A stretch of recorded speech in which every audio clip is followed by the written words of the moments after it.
We are in an age where reboots and spin-offs are the regular, and the whole originality of like making a TV show or making anything, period, is completely out the window. I don't really say this to state that it's 100% a bad thing. Being born in 2006 and growing up in the 2000s and early 2010s, some of my favorite TV shows have been reboots of shows from the past.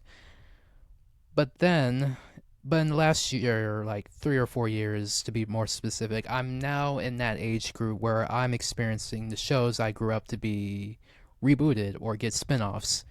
And I feel like a mixture of like a lot of things. Like one of them is like shock that my favorite show that I grew up with is being rebooted in the first place. Confusion to where it's like why it's happening in general. A little bit excited that some people, new generations, are going to be like experiencing the joy that I grew up with, experiencing the stuff that brought me joy and good times and bad. But the obvious emotion that I feel the most when I see my favorite show be rebooted is simply feeling old.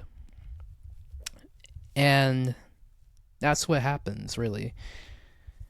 It makes me feel older than I already am, and I'm only 19 years old at the time of this recording, barely 20.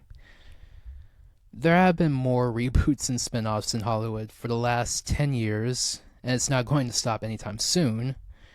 And in those years, there have been some reboots that have stood well on its own, that have garnered a decent enough audience to enjoy the franchise that they're a part of, and that then there are some reboots that have done not really that well, some that are lackluster, some that have made fans rage quit, and then there's just some reboots that are so bad that people, a lot of fans, and even the creators themselves, mentally kick themselves for even suggesting it in the first place, and almost ruining their own careers and reputations in the process, being slaughtered online. All this to say, with the recent news that I've heard with Victorious getting its own reboot with Trina being the star of the show, it brings back that mixture of like feelings of like, what what is the purpose of a whole reboot, and will this reboot even like work out at all? Because this whole like the legacy in general that Victorious kind of like sets up is pretty high for the new cast of this like new show for Victorious Hollywood Arts has a lot to like lead up to. Like it has a lot of like shoes to fill because Victorious, even though it's been on Nickelodeon, it's a part of like the Gen Z and millennial like childhood experience growing up. And it's created like a lot of big stars. Ariana Grande, Victoria Justice, Liz Gillies, Leon Thompson. A lot of stars have been made coming from Victorious. And it leads me to like ask this question when I heard that news. Was the purpose of a reboot? Why do reboots fail? Like what's our love-hate relationship? Because that's what it's going to like that's what it is right now. We have a love-hate relationship with reboots. So the purpose of this episode is to simply talk about that. The whole is to simply talk about our relationship to it, our relationship to reboots. Why do they fail? And then, I'll talk about the reboots that I've liked growing up. And then, lastly, the most important statement, or like the question, like, what really makes or breaks a reboot? And I feel like y'all will know the answer to it. So without further ado, let's discuss. So, welcome back to Let's Discuss. I'm your host, Nick Marshall, and we're going to be talking about reboots. If you want to, if you're listening on YouTube, just simply like, comment, subscribe if you're interested so far. And let's just get into it. So, to start out,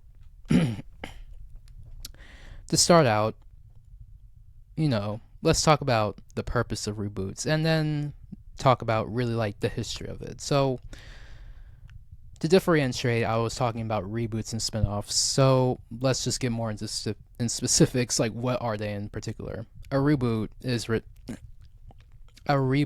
a retelling of the original story's elements, often featuring a new cast, interpretation, even setting which the story takes place. And a spin-off is the expansion of the already existing main story, focusing on a specific character from the main cast or a supporting character to create more story or flesh out their character. The spin-off within itself is a more riskier kind of like thing to go towards because of the fact that because of the possibility of character assassination or the pressure to come up with the original storylines to create more characters. A spinoff that comes to mind that was pretty kind of terrible or didn't really hit well with audiences is Joey, the spinoff show from Friends, which people often say that it was like a whole character assassination from Joey and then just ruined the whole Friends show, and it was like a whole thing. So, when did reboots and spin-offs become a thing? They have existed for a very long time. The earliest TV spin-offs were appearing in the 1950s and 1970s, and remakes of film dating back to early days of cinema. However, the modern era of reboots, as we know them, this is according to Google, when I searched it up, began to emerge in the 1990s, with the commuting term being applied to entertainment franchises and became more frequent in the 2000s and 2010s. It also gets more specific in talking about spin-offs in early television. Spin-offs on television have been around for almost as long as the medium itself. The 1950s sitcom The Honeymoons was a spin-off of the recurring sketch on the variety show The Jack Lynch Show. The 1970s saw a successful run of spin-offs from the All-American All in the Family were Maude and The Jeffersons. The very popular The Simpsons began as a recurring segment on the Tracy Ullman Show. And in film, spin-offs in film became more common in the 2010s, with examples like The Minions and the Fantastic Beasts series. The Minions, to be more specific, if you've been living under a rock, if you heard of Despicable Me, you'll know. Another for reboots, it says early remakes, what we now call remakes, have a long history. The Wizard of Oz, 1939, was a remake of earlier silent films. The Thing, 1982, was a remake of The Thing from Another World, 1951. And Scarface, 1983, was based off of the 1992 film. And for the modern reboot, it was a concept of a reboot as a narrative reset became popularized in the 1990s. The term itself was first applied to an entertainment franchise in a 1994 onset posting. The increase in reboots in recent decades is driven by factors like nostalgia and a desire to capitalize on entertainment intellectual property. The quote, legacy reboot or soft reboot, which introduces new characters while following the original, became prominent in the late 2000s with films like Indiana Jones and the Kingdom of the Crystal Skull, 2008, and Tron Legacy, 2010. So you would see this has been going on for a long time. The whole purpose of reboots in general, we'll get to it, I guess, yeah, let's just segue into it. It segues into our love-hate relationship within itself because of the fact that it's been going on for a very long time. The main reason why Hollywood likes to reboot things nowadays is the nostalgia aspect. Seeing the show you grew up with in a new form is packaged in a way that makes you feel like you're returning to your hometown, or like you're visiting your elementary school, or like you're just like walking into your old childhood home, or I don't know, you're seeing a group of friends that you haven't seen in a while. Like the whole aspect of a reboot is meant to like bring up old memories you had when watching it, with many things in it, with like callbacks to like old episodes and especially cameos from old stars. It's supposed to get a reaction out of you, whether it be good or bad, positive or negative. It's supposed to like get a reaction out of you so that you could like watch the show so they can get more money from ads running the show, and then it gets into their pockets. You see how it kind of just like it's obvious. It's just obvious. That's like the love of a reboot. It's supposed to get like a reaction out of you. But the reason why it's a love hate relationship is the fact that it's about money, really. People need to work, and sometimes people are too lazy to think of new things, so a reboot seems the more plausible action to like get people to have more jobs. Now, granted, people who like, let's say writers in particular, writers who are very like underpaid in the entertainment industry in general, and people who work behind the scenes on like shows, animated shows specifically, you would go to like art school for X amount of years, or like 4 years. You would practice, you study your ass off, you work so many like jobs to like have a career specifically in this. People will downplay it to oblivion, and you do all this just so you can get into this work that you worked your ass off, like I keep saying, and you don't really get paid enough, and also you're not creating anything meaningful. It's just all about money. Like as like a creative or like an artist, you would you like, of course you would do this even if money wasn't like a factor. Like if money wasn't a factor, you would still do this if you generally like love doing this. But like, because of the society that we live in, it's not a crime for you to just simply say, I want to get paid and make a career out of this, because you don't want to go hungry just so like people could like it's just like it's ridiculous. It's ridiculous. It's not a crime to just simply say like you want money. Like it's not a crime to just simply say you would like to get paid for your work.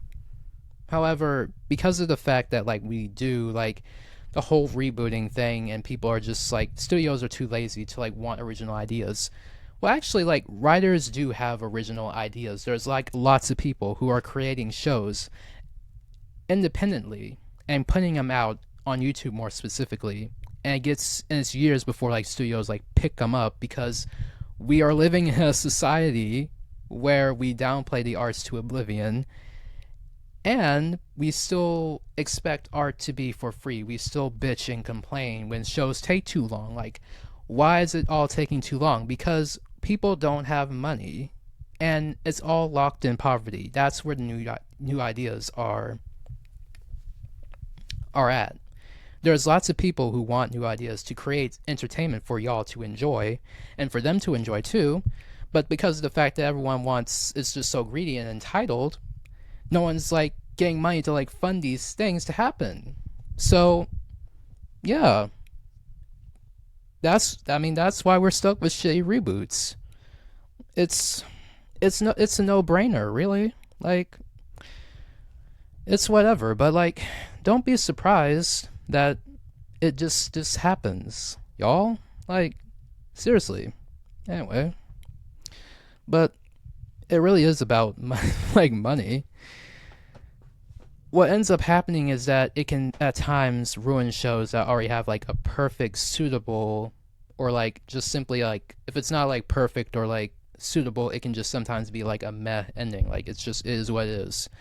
Some shows have gotten full movies after it tied up all plot lines, because of the fact it would be a huge payday for the big people involved, and not really for the writers or the people behind the scenes, but the people in the office making the decisions to ruin childhoods in the process.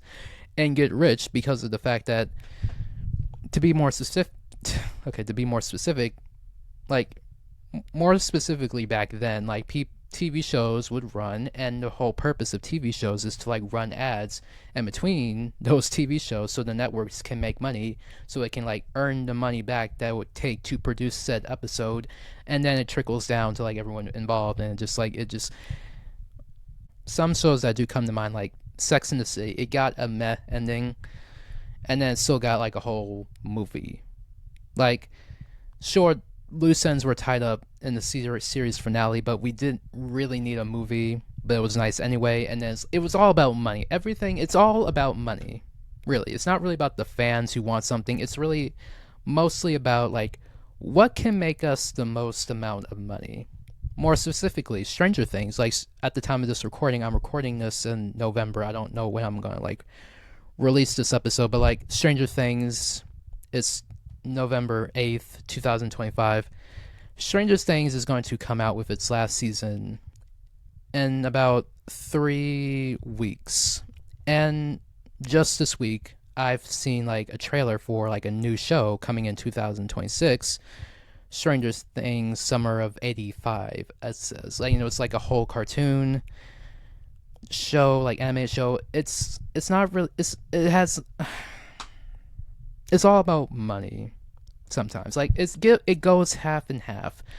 Remember what I'm saying, you guys. Like, I'm rambling, but it's like I need to say this. Sometimes creators do want to like give back to the fans and like just simply like have everyone just simply be satisfied with like the concluding story. But sometimes, like, because of the fact that we do live in a society where like we do need money, and people don't really want to go hungry, and it's not a crime, but it's like we don't really need to be very like deceitful. We don't really need to like be that greedy and trying to like earn money, to be more specific. Like, that's the whole conversation with billionaires, and it's like I'm not gonna get into it, but it's like a whole thing. But like, there are reasons, y'all. Okay. Anyway, some shows that like kind of like come to mind. I've been on both ends, where I grew up with some original shows and have them and seen them rebooted, like The Fairly Odd Parents. The Fairly Odd Parents it is my favorite show, and it has been rebooted twice, and I have a lot of feelings about that. So, but I did grow up watching reboots from my parents' generation, so I wanted to like give like a small list of like 3 shows each, shows that I've both liked and sort of disliked. So here's like a whole like short little list. I'm gonna like keep it brief. The first up is Carmen Sandiego, the 2019 one that released on Netflix. When I first saw this in 2019, which was like 6 years ago, I was very interested in the whole premise. I've never heard of Carmen Sandiego, obviously, but it was a nice way of being introduced into the franchise. The show featured Gina Rodriguez playing Carmen Sandiego, a thief who only stole from other thieves, and those thieves happened to be her adopted family at a remote school on an island where she grew up, and then went to school, and then she learns at that school to become and she learns to become a thief at said school. But then when she learns of the school's true intentions, she rebels and escapes, and now tries to steal back everything that they stole with the help of her teammates, Zach and Ivy, she met in Massachusetts, Boston, and then her remote best friend and hacker player, played by Finn Wolfhard. I really liked how like fun. I really liked how fun and educational it was, because I was learning so much, and also like being very entertained. I liked animated shows that do that, like The Magic School Bus. Like, you learn so much from shows like that.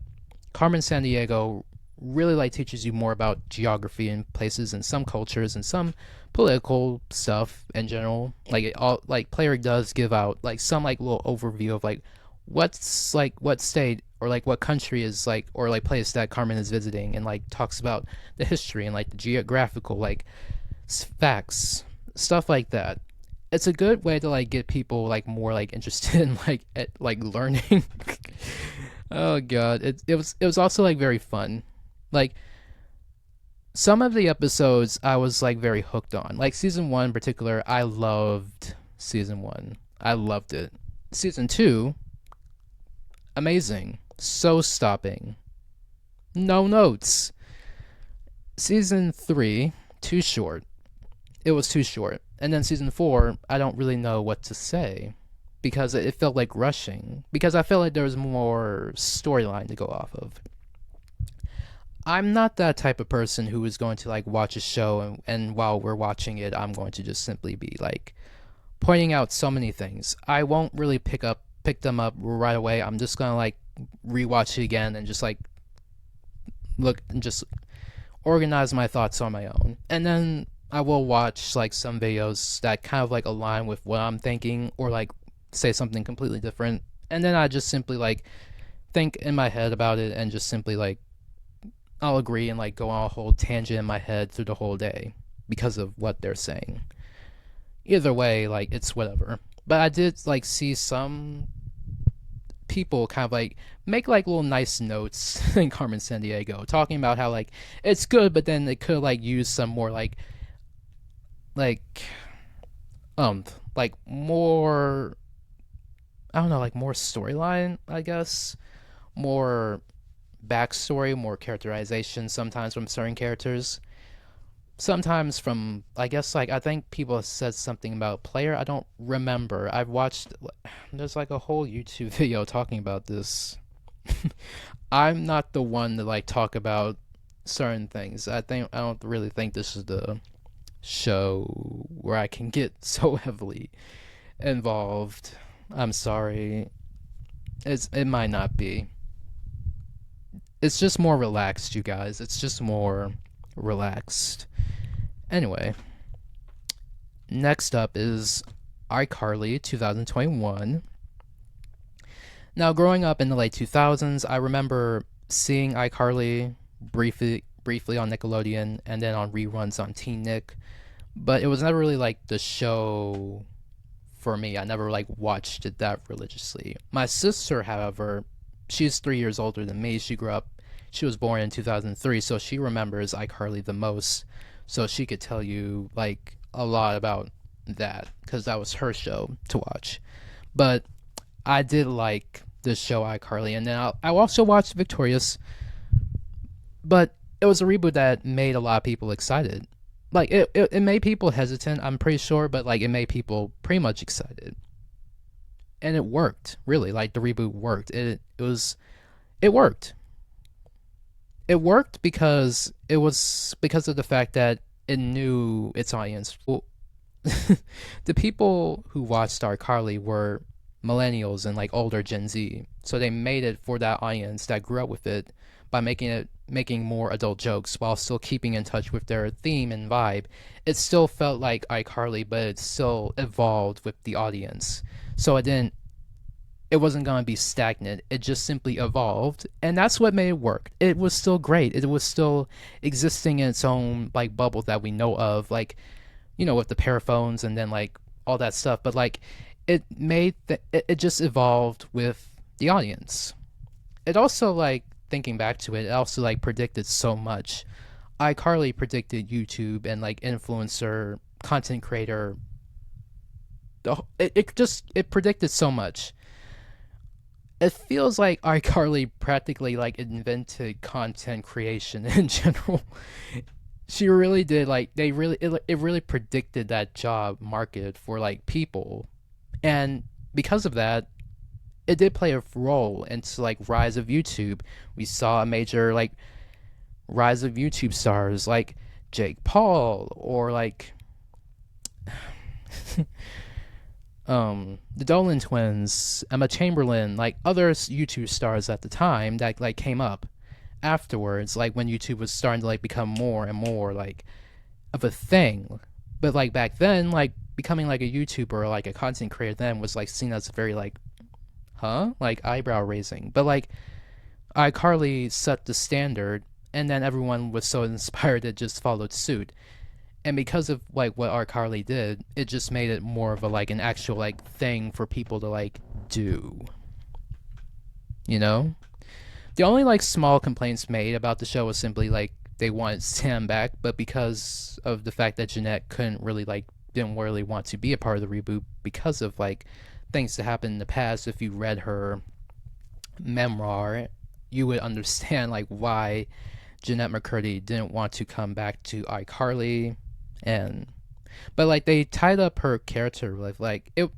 They still like mentioned Sam in the reboot, and they like tied it up very nicely, in my opinion. It still stayed very much within her character, so it wasn't really that bad, really. Like I don't know. I feel like I don't know. I feel like it wouldn't have made a difference if Jeanette was in the reboot or not. It's not to say that if she was in the reboot that I and many other people would be very happy and excited. Like, of course, people would be happy and excited to see her in the reboot. But it's the fact that, like, because of so many things, and because of the fact that they simply pivoted and just like did something else and stayed in touch with that theme, it wouldn't have made that much of a difference. I don't really know. I don't know. Carly and Freddie being in game in the reboot also made a lot of fans like more happy. But like personally, I kind of like the Freddie and Sam pairing more. That's mostly just simply because I just watched Sam and Cat the most growing up. And it only lasted for like 3 seasons, and the biggest cliffhanger, we were almost so close to like meeting Carly's mom after so many years, and then like it got it just it I don't know, it was such a disappointment to fans like who watched it growing up. The next, like the final one that I loved was High School Musical, the series. When I first heard the show, I was so skeptical. At the time, like I was like 13. I've watched all 3 of the High School Musical movies, and most of the soundtracks are like on my playlist. I was pretty sure like the show was going to fail, and it was obvious that like at the time this was like for like the youngins like listening to this, like this was like around the time like when Disney Plus was like coming was about to be launched, and it was like a huge thing. So one of the shows, like High School Musical, the series, was a show that was helping like promote the launch of like Disney Plus, and it was like being talked about a little bit. So when I first heard of it, I was super skeptical, and I was just like so concerned. I was like I wasn't like a hater, but I was like pretty sure it was gonna fail, and then I was like I just much rather like would have seen like a 4th movie than just simply a reboot. But I was eating crow because when November 12th came and I watched the first episode, by the middle of it, I was pretty much hooked on that first season. And the show was like very original, and the mockumentary style was like amazing. It was so smart because like mockumentary is like a very popular like filming technique that like has proven to work very successful on audiences like The Office, Modern Family, Abbott Elementary, and High School Musical, the series. And I liked how like I was thinking that it was gonna like take place in the movie universe, but the fact that it did not take place in the movie universe and it took place in a universe on its own in the supposed real world, it was so clever, and it like immediately like set it apart that it's not gonna be like a copy and paste of High School Musical. It was like its own show with its own songs, and the songs were bangers, in my opinion. They were bangers, complete bangers. Loved them, loved every song. Particularly, I Think I Kinda You Know. That was my favorite song. I remember like listening to that song like all the time on the way to middle school. Like I was like in 8th grade, and it was like such a long time ago, and launched so many like careers, particularly Olivia Rodrigo, my favorite. Just I didn't finish watching the series in general. I stopped watching after season 2, but like the first season is very nostalgic to me, and it has like a special place in my heart because like the first season had the drama, and it had the songs. It had everything. That's in my opinion. Now onto the shows that I just disliked a little bit. Teen Titans Go. It did have funny moments looking back when I first watched it. And while, you know, I do like the song Fade Away, I do like Beast Boy and Raven, I do like that ship. But I later found it to be kind of like lazy, kind of like bent, like it kind of relied on like mean spirited comedy. And it was just like a disappointment compared to the original. I watched like a little bit of the original Teen Titans, and I agreed with the fans that Go doesn't live up to the masterpiece of Teen Titans. Like I could chalk it up to simply a moment where the creators just simply wanted to make a silly show, and not everything has to be like that serious and profound to be considered good. That can be it. Multiple things can be true at once, but like we got that instead of season 6, and yeah, multiple things can be true at once. Next up is And Just Like That. Sex in the City became like a guilty pleasure for me to watch in 2023, and I watched the entire series, hanging on every single scene and being just as surprised, emotional, completely frustrated with the and completely frustrated with the characters. The original was a good staple of the 90s and the 2000s, and it seemed like we wrapped up everything in the series finale and a little bit in the first movie. So it seemed like the story was just like good and done. Then the reboot came along, and with everything, and then just everything went to shit. I was with the audience wondering what was happening to characters like Miranda, chasing after douchebags like Che Diaz, and cringing every time they attempted to be diverse, not really in a good way. It was just like, it wasn't really in a good way that they were trying to be diverse.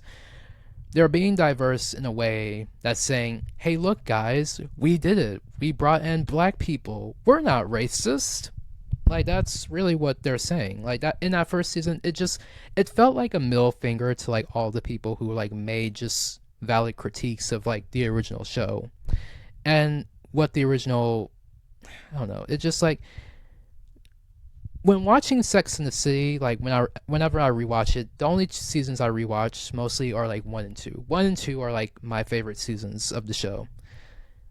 The rest of the show, I don't really pay that much attention to that much. People like season 3 because of like the Charlotte and Trey like storyline, and like Big and Carrie cheating, and like Aiden and like Bunny McDoodle, that's her name. But like, I loved season 1 and 2. It was a vibe. It just set so much of a tone for like Sex in the City. It felt like Sex in the City. It just felt like it was very edgy. It was very like raunchy at the time, because like looking back, it wasn't that raunchy, to be honest. Like, and this is a sign that like Euphoria and shows like that have really like desensitized like our minds to like certain things, because like the things shown in Sex and the City are pretty not that raunchy, so I don't really understand why people thought it was pearl clutching, and like it wasn't like that. But like, I don't know, it's something. But like there were just so many moments in there were like moments in Just Like That it seemed like it was like starting to like get its own identity, started like walking on its own legs. But then it started to go back to being sort of like lackluster, and then it just started to feel more and more like a vanity project for Sarah Jessica Parker. I don't know Sarah Jessica Parker, so I'm not gonna like throw shade. I don't know her personally, but it felt like a vanity project, especially how they handle Kim Cattrall, and then like The supposed drama between those two ladies, it just felt like a whole vanity project. It just felt like that. Last but not least, Gossip Girl 2021. I did enjoy the reboot in a sense. I did enjoy the reboot. I felt like it had good promise. It felt original. It was diverse in a good way enough, in my opinion. In my opinion, it felt like it was genuine and just simply doing that because the cast was diverse. It wasn't performative. It wasn't just simply fan service. It was generally trying to like live up to those things. However, some of the characters sort of fell flat. Okay. Well, the obvious like oh, okay. Okay, my voice.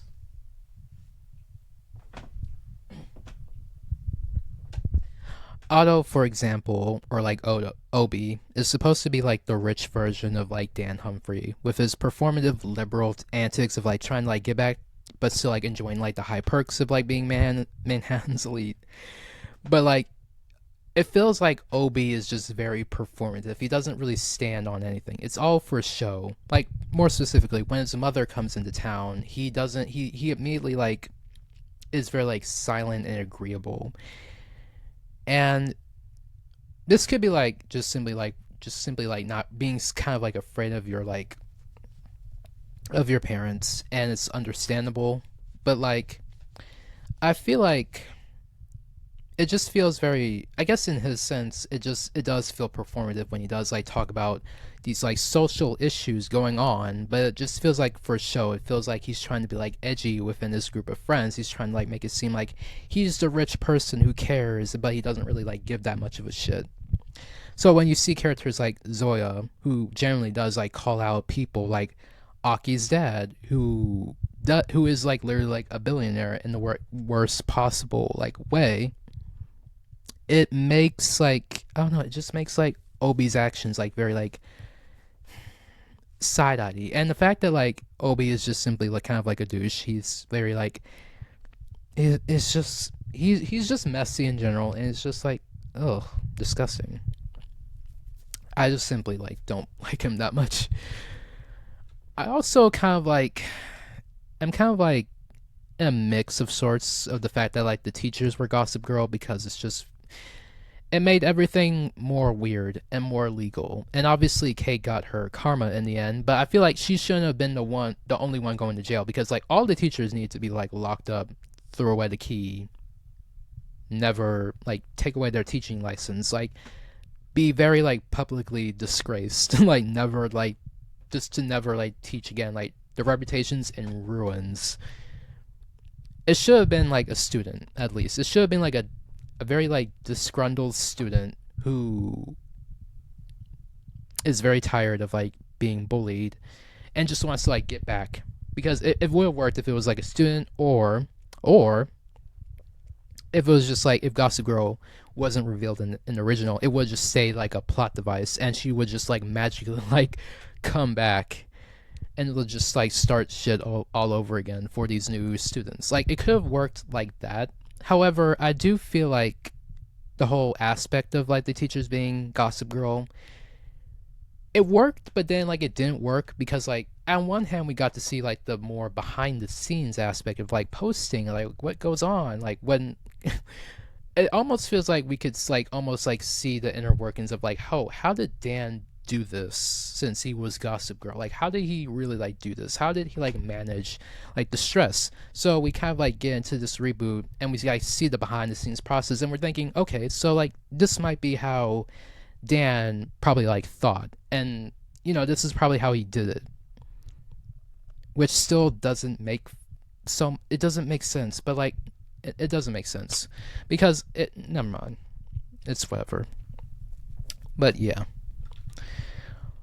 overall, I feel like asking the question, what makes or break a reboot? Okay, let's just try to end this off by like answering this question. The obvious answer in like what makes or breaks a reboot is simply storylines. Storylines are the backbone of a show and movie for the most obvious reason. Like, if the reboot is simply copying and pasting storylines from the original and just have like new actors play the roles, then it's not that special. It ruins the potential and doesn't really like it just makes it seem like what's the point? Like, what's like if we're not really like creating something new or like adding our new interpretation to it, if we're just simply like copying and pasting and just taking a check, then what are we doing? Like, what are we doing? Like, it's just what are we doing?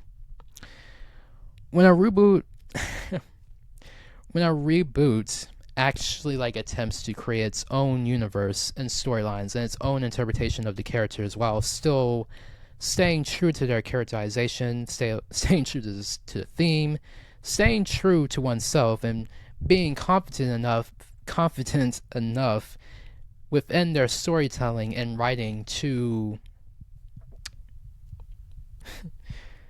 try to like make the story good, try to make the story original in its own way by writing a new interpretation.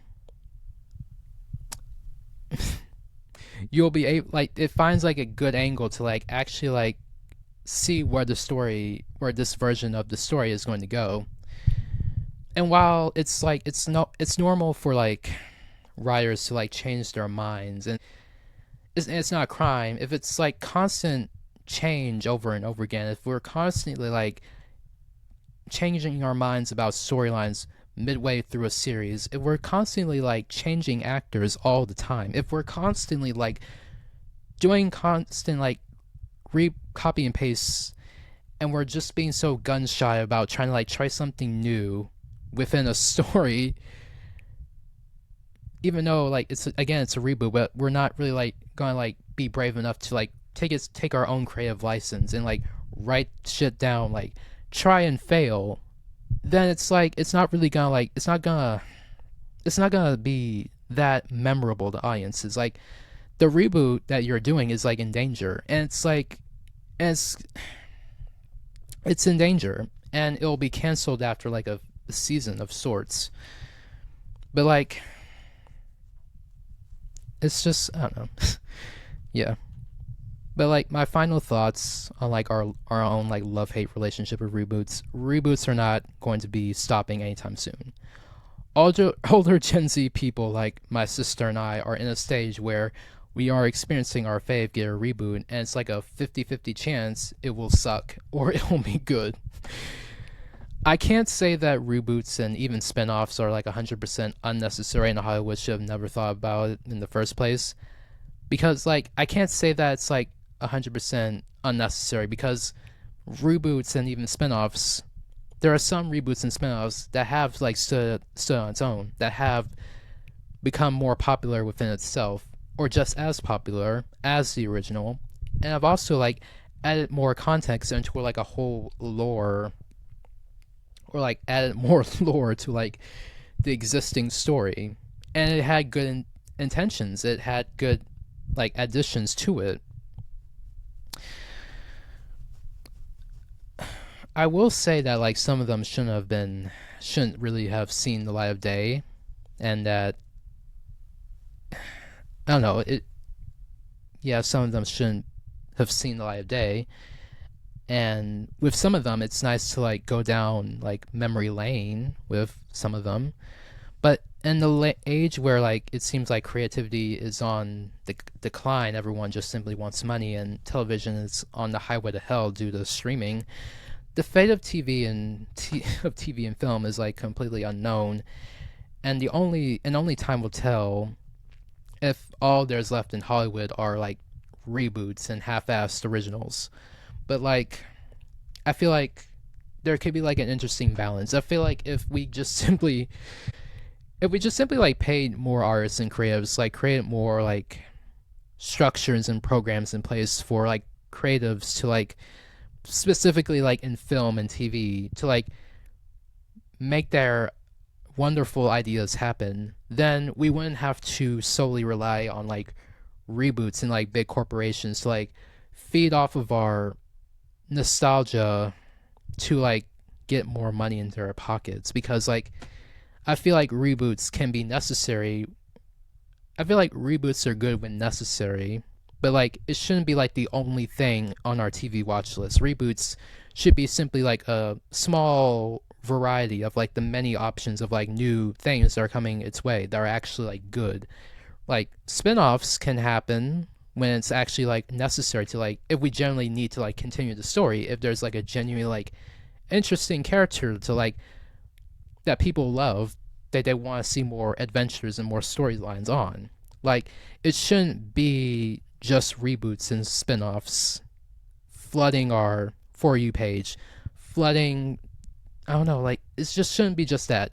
It should be like a mixture of like everything. It should be a mixture of like our classics that we grew up with, a mixture of like new TV shows that are very new, original, or like amazing that stands on its own, unique. Reboots that are good and unique. And then spin-offs that actually like add something to the show's lore. It should be like a mixture of everything. It shouldn't be like more one than the other. It should be like it should be like an interesting like little mix of like all of these things. But like I guess on the bright side, through a crowd full of there are still going to be good ones for new audiences to be introduced to your favorites. I guess. I guess.